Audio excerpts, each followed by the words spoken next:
我们现在在一个大型满月现场，我们今天来拍满月。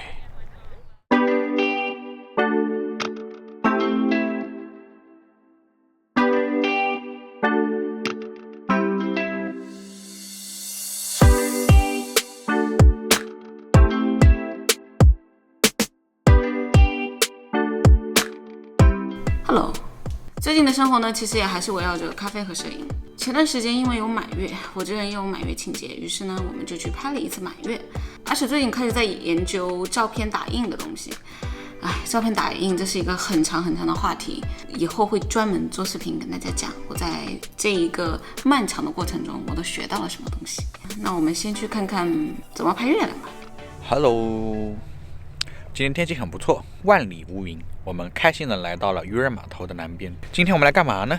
这个问题问得好，很高兴你问了这个问题。我们来看 Steely 在干什么。Steely 说你在干什么？干。既然 Steely 不愿意说呢，我就来告诉大家，我们现在在一个大型满月现场，我们今天来拍满月。大型满月现场，怎么觉得很好笑呢？本来准备拍那边的那个 Baker 山，结果发现那边全是云，然后现在我们的正面就是月亮即将出来的方向。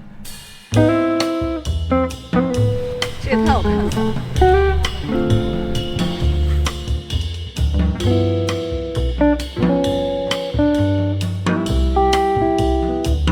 这个是来自 Pocky 盖的 Pocky， 不过现在好像不是安利美食的时候。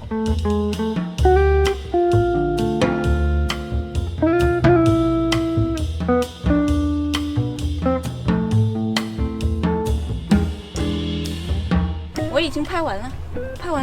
风光摄影师都是要提前计划才出门的，你知道吗 ？Yes， 我今天许愿成功了。Yes。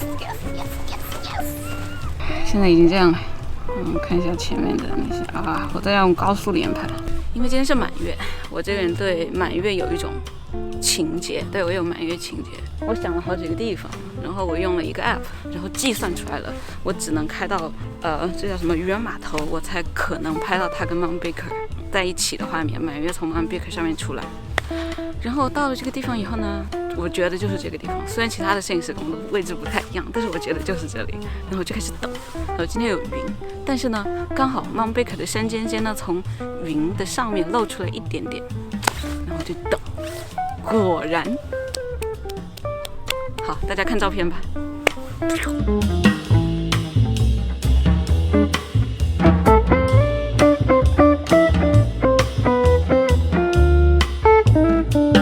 我真的好激动，我每次看到月亮，而且是计划好然后又拍到了的。我们刚刚来的时候就看到有很多人站在那个地方拍，然后还有人怼在这个中间拍，然后他们相机对的方向都跟我觉得方向不太一样，所以要想计划的好，给大家再继续安利一下这个 app 吧，我等会再说。你让，我要拍他们。就这样 ，Steely 提着他的大镜头，蹦蹦跳跳的回家了。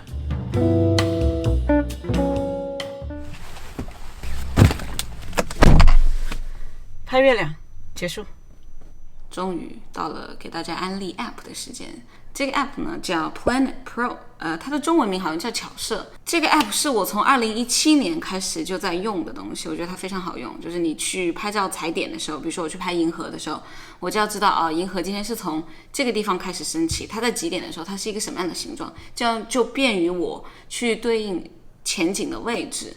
而且它还会有每天日出日落的时间和位置包括潮汐的高度各种各样的。只要是去拍照，一般都会用到它。对，这一次拍月亮就是用它准确的算出来的。我之前也有拍一些照片，是用这个 app 算出来的，比如说在新墨西哥拍的一些银河的照片。然后再说说 Prints 吧。其实想 set up 我的 Prints 的网页很久了。可是我这个人真的是对 Prints 的质量要求非常高，我是一个特别在意照片细节和每一个细节的颜色处理的人，所以如果真的是要把照片打下来的话，我希望它照片的质量也可以至少 match 我在电脑上看的一半的效果吧，或者是一大半的效果。我知道有很多很简单的那些卖 prints 的网站，就是你把你的照片都发上去，如果顾客买了呢，他那边就会直接打印这张照片给你。但是听我的很多摄影师的朋友说，那些网站打的照片都非常的烂，非常的烂。所以呢，像我这种人是绝对不允许我的照片被打成那样子的。于是最近我就一直在温哥华本地啊，包括还有在卡尔加里的一些地方上网去找一些 printing service。最近这一周特别忙，因为在忙搞 prints。今天去 Opus 打印我的 prints， 那边的人服务还挺热心的，小哥态度很好，然后我不知道质量怎么样，但也没有觉得很贵，就还可以吧，可能中等价格吧。然后他说1个小时以后就能去取，因为今天不忙。我打了4张照片，有一张 customize， 一张自己很大的照片，只是想把它挂在家里而已。我自己很喜欢，然后打了一些小的，看看以色彩怎么样，因为我这个人对颜色的要求太高了。我平时都会在家里，就是每个月2个月就会 calibrate 一下我的显示器的颜色。然后刚刚去探索了这个叫 K-Half 嘛，我不知道怎么念。他们家用的是 Monogram 和 Phil and Sebastian 的豆子，然后我要了一个 Phil and Sebastian 的 espresso 豆，然后做了一个8 ounce 的 Americano， 还挺烫的，现在是喝不了，但是呢，基本上时间刚刚好，我就要去取我的 prints 了。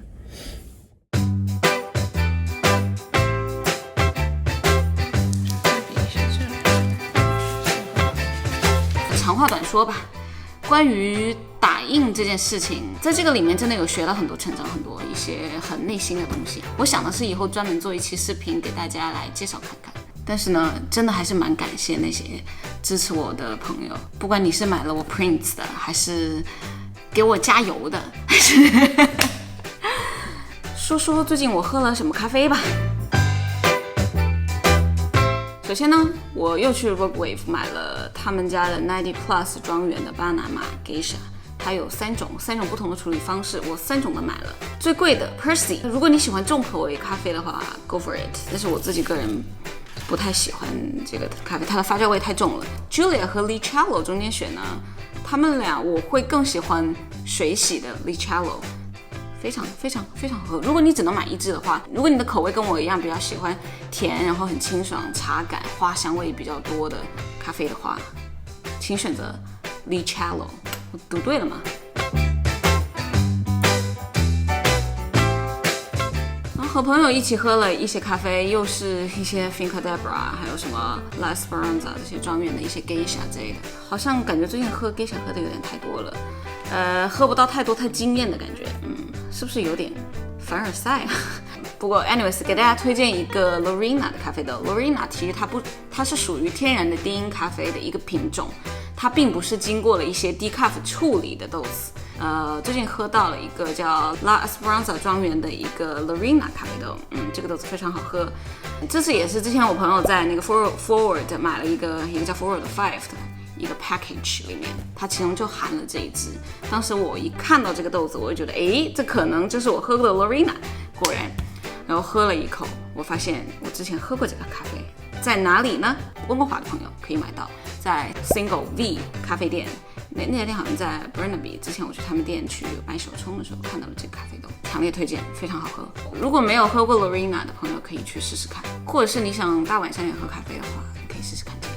然后呢，我们店最近在玩 Leaderboard 其实就是他给你寄10包咖啡豆，每一包都不同，他不会告诉你这个咖啡豆是什么，你要通过 cupping 尝它的味道和观察它咖啡豆的颜色来猜一些内容。比如说你要猜它是来自哪个大洲的，然后来自哪个国家、哪个产区，用了什么处理方法，它是不是 decaf， 然后它的海拔是在1600以上呢，还是1600以下。我和我同事其实就一口气cupping了10个咖啡，我并没有觉得他们都好喝，反正但是其实在这个过程中真的是可以学习到蛮多东西的，而且10个咖啡豆一直不同的比较和尝试，是会喝出很多原来没有过的感觉。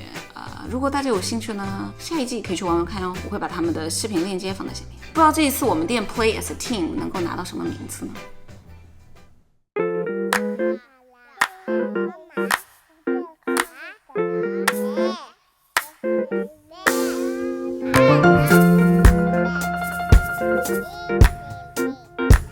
这个5月呢，就是特别的忙，杂七杂八的事情，比如说忙 Prince， 然后要上班，然后我没事还在家里捯饬家里，把家里又彻底给改了一下。